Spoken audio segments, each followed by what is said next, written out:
For the third challenge, we are going to do some bench step-ups. Love it. We're just gonna step it. Love it. Step it up. This is in your wheelhouse. You ready? Yeah, absolutely. All right, let's go. Do you, as a small business owner, have fear? Have fear of failure? And or what does that fear look like? Yeah, I think failure is just an inherent part of what our human soul is born in with.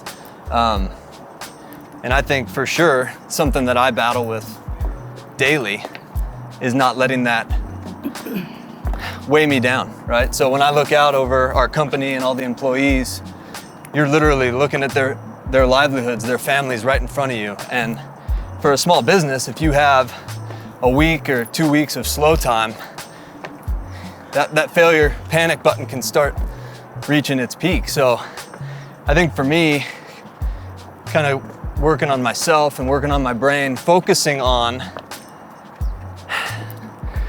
the realization that when you're born, you naturally inherit the truly valuable things of this life, those things being love, family, relationships, the fruits of the Spirit. And if I focus on those things, I feel like I'm allowing those fruits of the Spirit to organically come out. And as a result of that energy, failure won't be an option, right? That's awesome. Yeah.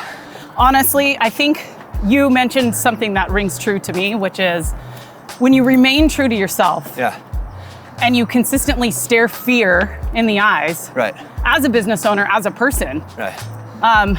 And you give it no option. Right. You don't leave the door open and just focus forward.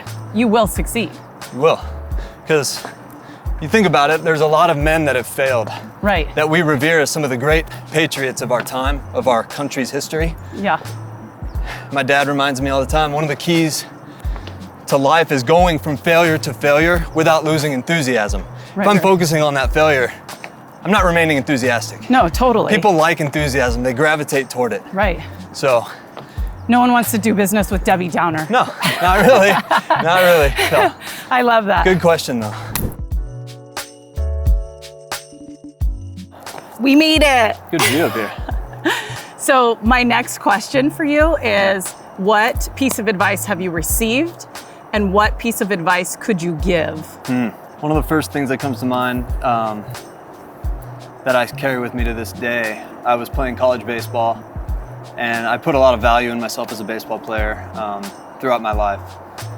And I wasn't having the best year and I started kind of sulking and feeling sorry for myself, and one of our best player who currently plays for the Arizona Diamondbacks, two-time All-Star, Stephen Vogt, came up to me in the dugout one day after I'd struck out, and he puts his hand on my back and he goes, "Hey Laner, can I tell you something?" I'm like, "Yeah, Steve, anything."